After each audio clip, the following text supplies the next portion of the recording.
Buenos días, profesora. En esta ocasión me ha tocado hablar acerca de los trastornos disociativos. Bueno, este tipo de trastornos suelen caracterizarse por la pérdida total o parcial de la memoria y conciencia de la propia identidad y personalidad. En relación a la parte etiológica, se consideran los factores de riesgo, los biológicos, los psicosociales y personales. Algunos de estos factores pueden ser el maltrato físico, sexual o emocional, la deficiencia del funcionamiento neurocognitivo, la alteración respecto al regulamiento de las emociones, el haber experimentado algún evento ya sea traumático o estresante, como guerras, desastres naturales, torturas, secuestros. Respecto a su clasificación, se divide en 5 tipos. En primer lugar tenemos a la amnesia disociativa, que básicamente está relacionada con la dificultad que tiene el paciente para recordar experiencias previas, generalmente traumáticas o estresantes. Luego está la fuga disociativa, en donde la persona huye, sin embargo, no es consciente de la fuga.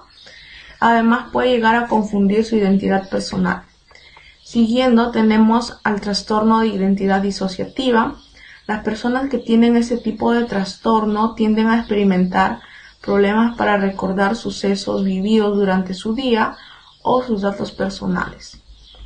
También está el trastorno de despersonalización. Bueno, aquí el individuo refiere sentir una rara sensación, como si estuviese viviendo en una película o en un sueño. Asimismo, mantiene inalterado el contacto con la realidad. Y por último, el trastorno disociativo no especificado, que suele denominarse así debido a que no reúne los criterios diagnósticos de los trastornos disociativos. Y en cuanto al abordaje de esos trastornos, tenemos a los psicofármacos como los antidepresivos y ansiolíticos. Sin embargo, el tratamiento principal es la psicoterapia.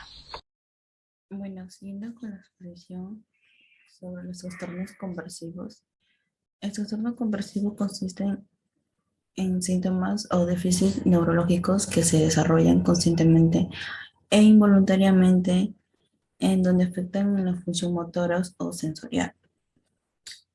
Con lo que respecta a sus signos y síntomas, los signos influyen un déficit aparentemente de la función motora, voluntariada o sensitiva, pero también a veces incluye movimientos temblorosos o también en una concierta muy deteriorada.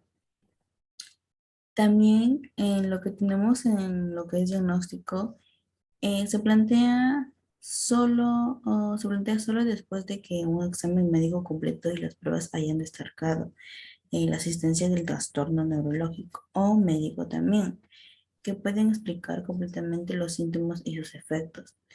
Una característica muy importante es que el síntoma y el signo no se condicen con una enfermedad neurológica. Con respecto al tratamiento, puede ser un tratamiento, la hipnosis, que ayuda a permitir a los pacientes a controlar los efectos del estrés y su estado mental sobre las funciones corporales. Asimismo, también la psicoterapia, donde incluye la terapia cognitivo-conductual, también es eficaz en algunos individuos. También tenemos lo que es la fisioterapia, donde puede ayudar a algunas personas con el trastorno conversivo. Bueno, le daré paso a mi siguiente compañera.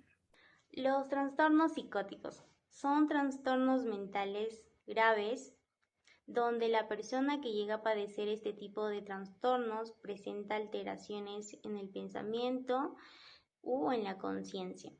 Un ejemplo de ello es que las personas con psicosis pierden el contacto con la realidad y no tienen un pensamiento concreto. Existen tipos de trastornos psicóticos, dentro de ellos encontramos a la esquizofrenia. Dentro de los síntomas más significativos en este tipo de trastornos se encuentran las alucinaciones, las ideas delirantes, un comportamiento catatónico y un lenguaje desorganizado. Existen subtipos del trastorno, en este caso la esquizofrenia, y viene a ser el trastorno paranoide, el trastorno desorganizado, el trastorno residual, el trastorno inferenciado. Mayormente los trastornos psicóticos se presentan en varones de edades de 15 años a 25 y en mujeres de 25 a 35 años, con una incidencia de los 44 años. Dentro de los factores etiológicos encontramos a la herencia genética y a los factores socioambientales. Para el tratamiento y la prevención de este tipo de trastornos psicóticos encontramos al tratamiento farmacológico y también a las terapias. Y este tipo de terapias va a permitir reducir la vulnerabilidad del paciente que padece este tipo de trastornos en cualquier situación en la que ellos se encuentren.